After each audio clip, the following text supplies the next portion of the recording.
Sipas Institutit të Statistikave, afërsisht 11.7 milion turistë vizituan Shqipërinë në vitin 2024, shkruhet në të përditshmen amerikane South Texas News. Shumica e vizitorëve ishin nga vendet fqinje si Kosova dhe Italia, ndërsa 306.000 turistë ishin nga Shtetet e Bashkuara të Amerikës, ndërsa europianët zbulojnë sharmin e këtij vendi mesdhetar. Shqipëria i ka të gjitha plazhe, male, qytete historike, piktoreske dhe një kryeqytet të gjallë, dhe të gjitha me çmime të përballueshme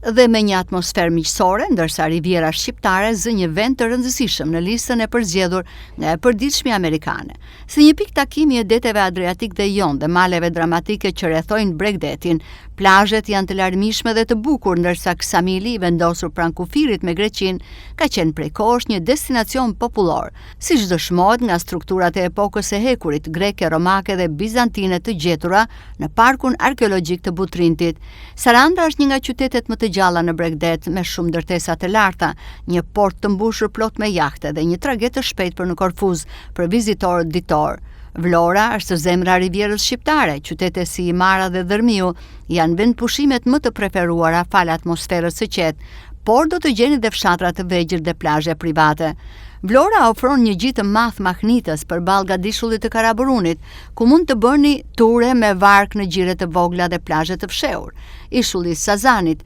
ndodhet në hyrje të gjirit, dikur një bazë ushtarake, ishulli i ushqisë së fundmi, Jared Kushner dhe Ivanka Trump, për 1.4 miliard dollar, ku do të ndërtohet një vend pushim luksoz, përfundon e përditshme amerikane South Texas News.